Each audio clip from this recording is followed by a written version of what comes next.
गई सोचो जरा, हम रोज इतने सारे क्वेश्चन पूछते हैं, करियर, स्टडी, पॉलिटिक्स, टेक्नोलॉजी, लेकिन एक बेसिक सवाल है जो शायद ही हम कभी सोचते हैं, हम हैं कौन?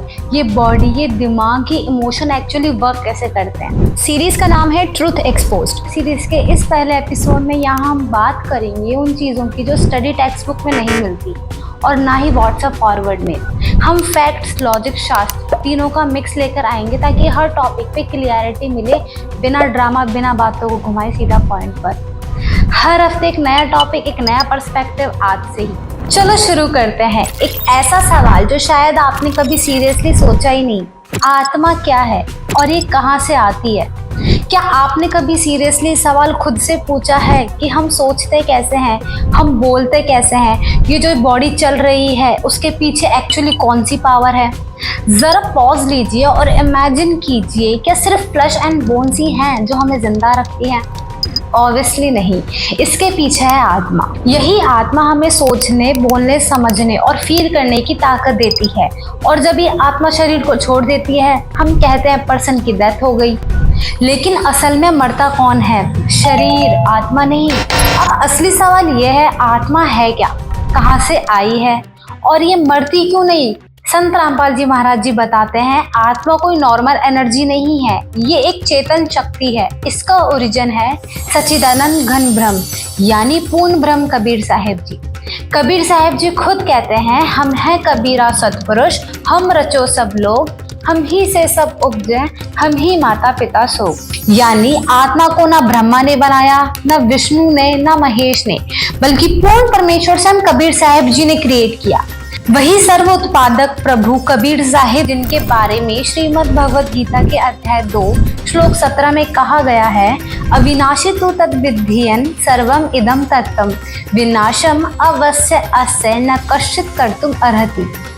मीनिंग, नाश रहित तो उसको जान जिससे ये पूरा यूनिवर्स भरा हुआ है। इस अविनाशी का विनाश करने में कोई भी सक्षम नहीं।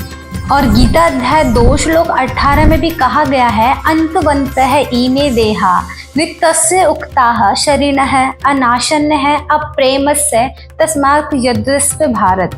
मीनिंग, ये 5 एलिमेंट वाला शरीर नाशवान है, लेकिन अविनाशी परमात्मा आत्मा के साथ हमेशा मौजूद है। ऑर्डिनरी साधक को इस फैक्ट का पता ही नहीं, लेकिन वो आत्मा को ही नित्य मान लेता है। यही बात यजुर्वेद अध्याय 5 मंत्र 32 में भी है, वह एनर्जी सोर्स ऑफ परमात्मा ही है जो सबके प्राणों का आधार है, और वह परमात्मा पूर्ण परमेश्वर कबीर साहिब जी हैं।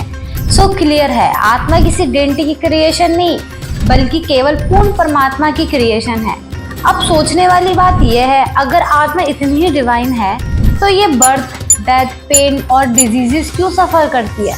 संत रामपाल जी महाराज जी एक्सप्लेन करते हैं, पहले आत्मा सतलोक में रहती थी, जहाँ ना बर्थ है, ना डेथ, ना पेन। लेकिन जब आत्मा ने वहाँ के रूल्स ब्रेक किए तो उसे भेज दिया गया काल लोक, यानी भ्रम के लोक में। अब आपके माइंड में ये क्वेश्चन आया होगा, ये काल या भ्रम कौन है? वो डिटेल हम अगले एपिसोड में कवर करेंगे। टॉपिक पर आते हैं। गीता अध्याय 8 श्लोक 16 में कहा गया है, इन सब लोगों में बार बार जन्म और मृत्यु होती है। मतलब ये जो दुनिया हमें घर जैसी लगती है, असल में आत्मा की कैदगाह है। आत्मा ही बॉडी को अलाइव रखती है। जैसे बल्ब तभी ग्लो करता है जब बिजली हो, वैसे बॉडी तभी चलती है जब आत्मा हो। गीता अध्याय 2 श्लोक 23 में साफ लिखा है, शस्त्र आत्मा को काट नहीं सकते, आग जला नहीं सकती। यानी आत्मा अमर है, तो फिर अल्टीमेट फ्रीडम कैसे मिले?